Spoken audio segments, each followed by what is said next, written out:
চাচ্ছি না যে আমরা আসমানি আযাবের শিকার, বরং আমরা এই আসমানি আযাবটা অমুকের দোষ তমুকের দোষ বলে চালায়া আত্মতৃপ্তি লাভ করতেছি।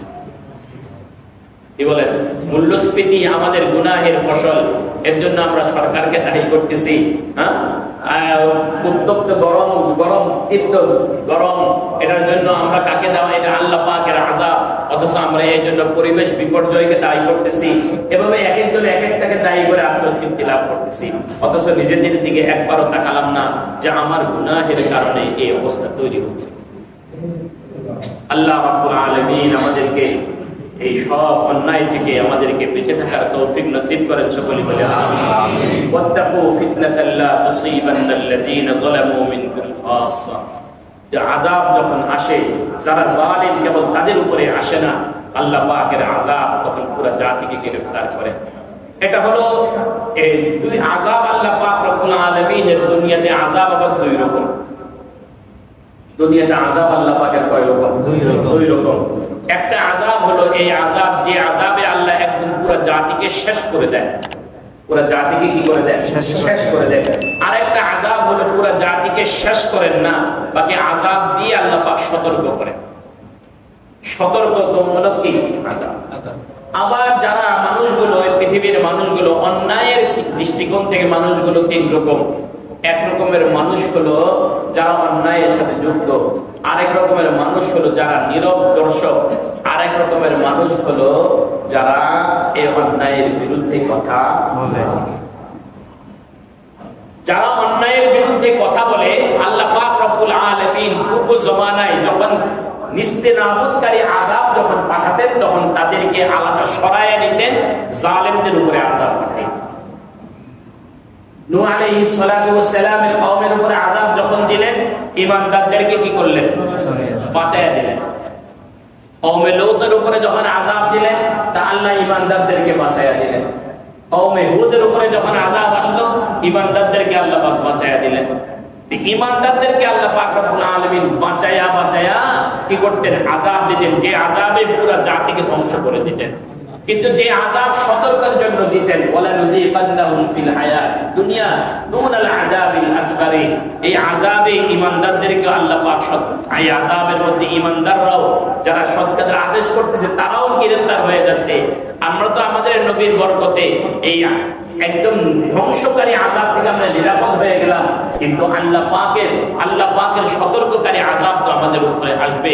এই কারণে যারা নেককার তারাও আযাবের শিকার হচ্ছে, যারা বদকার তারাও আযাবের শিকার হচ্ছে। আল্লাহ আমাদেরকে বুঝার তৌফিক দান করে। কিন্তু আমরা বুঝি নাই, আমরা আবার বলি আরে উনি যদি আল্লাহ ওয়ালাই হবে তাহলে ওনার উপরে এত বিপদ মুসিবত, উনি যদি আল্লাহ ওয়ালাই হবে তাহলে ওনার উপরে বিপদ মুসিবত, আমরা না হলে গুনাহ করি পাপ করি আমাদের উপরে বিপদ মুসিবত আসবে। এটা হলো এক ধরনের মানসিকতা। আরেক ধরনের মানসিকতা হলো আমাদের মধ্যে কিছু মানুষ আছেন, হঠাৎ করে তিনি নামাজ রোজা ধরছেন, ইবাদত বন্দেগী করেন, কোন এক জায়গায় গিয়ে উনি হোঁচট খাইছেন, হোঁচট খাইয়া উনি এখন আল্লাহ মুখী হয়েছেন, মসজিদ মুখী হয়েছেন, নামাজও শুরু করছেন, রোজাও রাখতেছেন, তাসবিহ পড়তেছেন, কিন্তু বিপদ ওনার পিছু ছাড়ে নাই। এখন উনি বলেন আরে নামাজ রোজা সবই তো করি, তবুও বিপদ ছাড়ে না। কি বলেন? আছেন? আল্লাহ বুঝার তৌফিক দান করেন। আরেকটা ব্যাপারে আমরা খুব বিভ্রান্ত হই, সেটা হলো এই যে কাফের মুশরিকরা এরা অন্যায়ের উপর অন্যায় করে যাচ্ছে, এদের মাল দৌলত, ধন দৌলত, সুখ সমৃদ্ধি সব বাড়তেছে। এক হাদিস শুনেন, আল্লাহ বলেন, আল্লাহর নবী সাল্লাল্লাহু আলাইহি ওয়াসাল্লাম বলেন, যদি দেখো কোনো বান্দা তার গুনাহ সত্ত্বেও দুনিয়াতে আরাম আয়েশে আছে, তার গুনাহ তার পাপাচারী সত্ত্বেও সেই ক্ষমতায় প্রতিষ্ঠিত আছে, তার পাপ সত্ত্বেও গুনাহ সত্ত্বেও সে নিয়ামতের ঐশ্বর্য ভোগ করতেছে, তো মনে রাখো ফাইন্নাহু ইস্তিদরাজ, এটা আল্লাহর পক্ষ থেকে তাকে ছাড় দেওয়া হচ্ছে, ছাড় ঢিল দেওয়া হচ্ছে। ফামাহদিল কাফিরিনা আমহিলহুম রুয়াইদা, কাফেরদেরকে একটু ঢিল দিচ্ছেন, একটু ঢিল দিচ্ছেন। আল্লাহ পাক রব্বুল আলামিন ছাড় দেন, ছেড়ে দিবেন। ছাড় দিবেন, কি করবেন না? ছেড়ে দিবেন। এখন তাদের এই আল্লাহ পাকের পক্ষ থেকে এই ঢিল দেখে, এই ইস্তিদরাজ দেখে, এই অবকাশ দেখে, এই ছাড় দেখে আমরা যেন কি না হয়, বিভ্রান্ত যেন না হয়, এজন্য আল্লাহর নবী আমাদেরকে সব জানায়া দিয়েছেন। আল্লাহ পাক রব্বুল আলামিন বিষয়গুলোকে অনুধাবন করার তৌফিক দান করেন, বলেন না আমিন।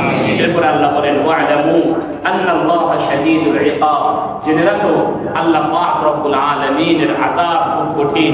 আল্লাহ পাক যখন আযাব দেন, যে আল্লাহ পাকের এই আযাব থেকে বাঁচার মতো ক্ষমতা কারো নাই। আচ্ছা, এই কথাটা যদি বুঝে আসে তাহলে আমাদের একটা জিনিস বুঝে আসা দরকার, ওয়া'লামু আন্নাল্লাহা শাদীদুল ইকাব, আল্লাহ পাকের আযাব খুব কঠিন। এটা বোঝার জন্য পিছনের জমানায় আল্লাহ পাকের যে আযাবগুলো পৃথিবীতে আসছে সেগুলো একটু পড়েন, সেগুলো একটু জানেন। না বাঁচার কোনো উপায় নাই, বাঁচার কোনো উপায় নাই। আল্লাহ পাক রব্বুল আলামিন বাঁচার উপায় নাই এই কথার উপরে একটা উপমা দিয়েছেন, একটা উপমা দিয়েছেন। সাইয়্যিদুনা নূহ আলা নবিয়িনা আলাইহিস সালাতু ওয়াস সালাম তার ছেলেকে বলতেছেন, ও আমার ছেলে, ইয়া বুনাইয়া রাকাব মা'না, যদি এই আল্লাহ পাকের এই মহা প্লাবন থেকে যদি তুমি বাঁচতে হয় তাহলে আমাদের সাথে নৌকায় আরোহণ করো। ওয়ালা ইয়া বুনাইয়া রাকাব মা'না, আমাদের সাথে নৌকায় আরোহণ করো। ওয়ালা তাকুম মা'আল কাফিরিন, কাফেরদের সাথে থেকো না। ছেলে বলল, আমি বেঁচে যাব। আমি কি বেঁচে যাব? কিভাবে বাঁচবা? পানি আর কতটুকু উঠবে? আমি পাহাড়ের চূড়ায় উঠবো। পানি আর কত দূর উঠবে? আমি কোথায় চলে যাব? পাহাড়ের চূড়ায় চলে।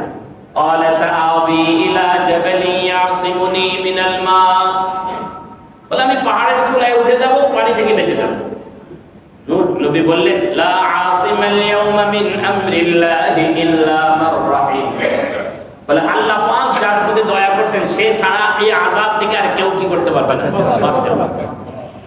আলোচনা বাবার পুত্রের এখনো শেষ হয় নাই, এরই মধ্যে একটা ঢেউ আসছে আর কানান কি হয়ে গেছে, فحال بينهما الموج فكان من المغرقين। بس এটুকু উপমা দিছেন না, ইন্নাল্লাহা শাদীদুল ইকাব। আল্লাহ পাক রব্বুল আলামিন একটা জাতিকে শেষ করে দিয়েছেন। এদের জন্য আল্লাহ পাক রব্বুল আলামিন 8 দিন সাখরাহা 7 লায়ালি ওয়া 8 আইয়াম, 8 দিন 7 রাত পুরা পৃথিবীতে প্রলয় কাণ্ড ঘটায় দিয়েছেন আল্লাহ। যেমন বাতাস, তেমন বিদ্যুতের গর্জন, তেমন শিলা বৃষ্টি, এই অবস্থায় পুরো একটা জাতিকে আল্লাহ পাক শেষ করে দিয়েছেন। ইন্নাল্লাহা শাদীদ, আল্লাহ পাক রব্বুল আলামিনের আযাব খুব কঠিন। এমন ভাবে আল্লাহ পাক শেষ করে দেন কাল্লাম ইয়াগনাউ ফিহা, যেন গতকালও তারা এখানে ছিল না, এমন ভাবে আল্লাহ পাক নিস্তেনাবুদ করে দেন। কওমে লূতকে আল্লাহ পাক রব্বুল আলামিন শেষ করে দিলেন। কতটা কঠিন আল্লাহ পাকের আযাব।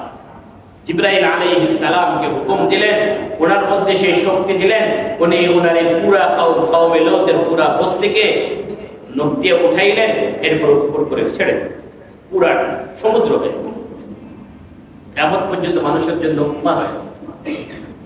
ইন্নাল্লাহা শাদীদুল ইকাব। আবার আল্লাহ পাক রব্বুল আলামিন মাঝে মাঝে এত বড় আকারে, এত বড় আয়োজন নিয়ে ধরেন না, মাঝে মাঝে আল্লাহ পাক রব্বুল আলামিন স্লো ভাবে ধরেন, কিন্তু আযাবটা খুব শক্ত হয়। খুব স্লো ভাবে ধরেন, কিন্তু আযাবটা কি হয়, শক্ত হয়। পুঁটি মাছ খাইছেন, গলায় কাঁটা বিঁধছে। পুঁটি মাছ খাইছেন, গলায় কাঁটা বিঁধছে, একদম সিম্পল ব্যাপার, কিন্তু ওই এক পুঁটি মাছের কাঁটা দিয়ে আপনার জিন্দেগীর সমস্ত কামাই নিয়ে যাবে। কি বলেন? ঠিক আছে না? আল্লাহ পাক কয়েকদিন পত্রিকায় পড়লাম, আমাদের এই দেশের একজন খ্যাতিমান চলচ্চিত্র নির্মাতা, দীর্ঘ 50 বছর ওনার অনেক কর্মকাণ্ড ছিল, এখন অসুস্থ হয়ে বিছানায় পড়ে আছেন, চিকিৎসার টাকা ওনার কাছে নাই।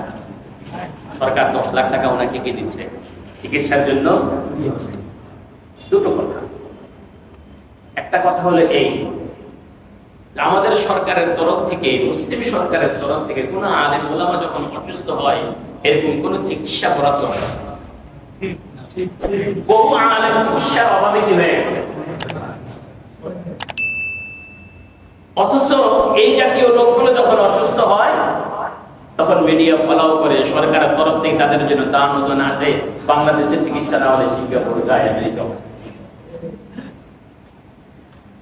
আরেকটা কথা হলো, এই যে 50 বছর উনি কি করলেন, বৈধ অবৈধ হালাল হারামে উনি কামাইলেন, কিন্তু শেষ পর্যন্ত সরকারের অনুদান নিয়ে ওনার কি করা লাগতেছে, চিকিৎসা করা লাগছে। ওনার পয়সাগুলো তার ছেলে আমেরিকায় রাজার হালকা চলছে। ইন্নাল্লাহ শাদীদুল ইকাব, আল্লাহ ধরেন যে আল্লাহ পাকের মায়।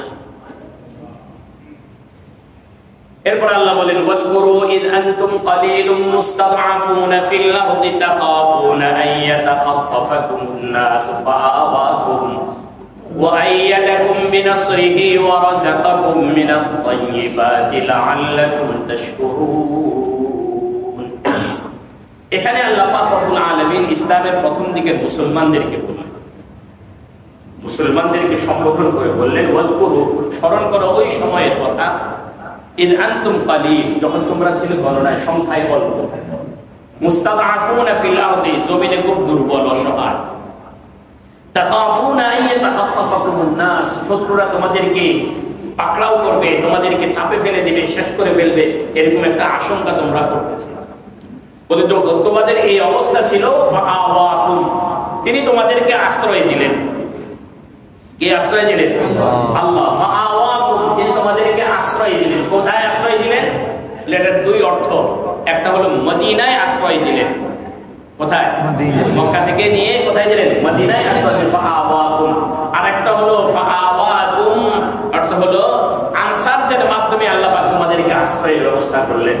ওয়া আইয়াদাকুম বিনাসরিহি, তোমাদেরকে তার সাহায্য দ্বারা সুসংহত করলেন। এটা হলো বদরের যুদ্ধে ফেরেশতাদের মাধ্যমে তোমাদেরকে কি করলেন? সুসংহত করলেন। ওয়া রাযাকাকুম মিনাত তাইয়্যিবাত, এবং তোমাদেরকে তাইয়্যিব মানে উত্তম রিজিক তোমাদেরকে দান করলেন। বদরের যুদ্ধে তোমাদের জন্য গনিমত আল্লাহ পাক তোমাদের জন্য ব্যবস্থা করে দিলেন।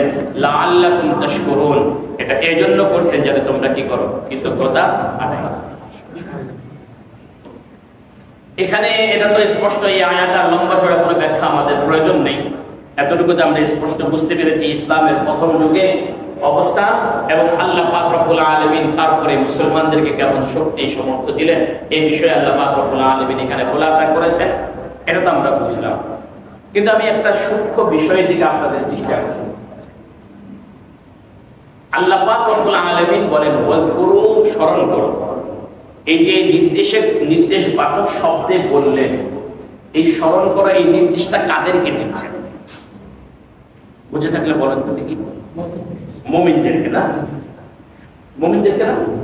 আয়াতটা কাদেরকে বলতেছে? কিন্তু এখানে আসলে মুমিনরা, আমরা যারা এখন আছি, আমরা হলাম দ্বিতীয় পর্যায়ে। প্রথম পর্যায়ে নির্দেশটা কাদেরকে দিচ্ছেন ভাই একটু বলেন না? সাহাবীদেরকে। কাদেরকে দিচ্ছেন? সাহাবী। বলে স্মরণ করো, মুহাজির সাহাবীদেরকে বলতেছে, বিশেষ করে মুহাজির সাহাবীদেরকে বলতেছে। ওয়াজকুরু ইয আনতুম কালীল, স্মরণ করো ওই সময়ের কথা যখন তোমরা কি ছিলে? কম ছিলে, সংখ্যায় কম ছিলে। মুস্তাদআফুনা ফিল আরদি, মক্কায় তোমরা খুব দুর্বল অবস্থায় ছিলে। তাখাফুনা আন ইয়াতাখাত্তাফাকুমুন নাস, তোমাদের অবস্থা তখন কতটা দুর্বল ছিল? কতটা দুর্বল ছিল? মক্কার মুশরিকরা তোমাদের উপরে জুলুম করবে, হামলা করবে, তোমরা হিজরত করতে পারবে না, তোমাদের সবকিছু ছিনিয়ে নেবে, এরকম একটা আশঙ্কায় তোমরা দিনে পারবে। এমন অবস্থা থেকে ফাআওয়াকুম, তিনি তোমাদেরকে আশ্রয় দিলেন। তোমাদেরকে কারা? বলেন বলেন বলেন। ফাআওয়াকুম, তোমাদেরকে কারা? সাহাবীদের, মুহাজিরদের, সকল সাহাবীরা, এখানে মুহাজিরদের।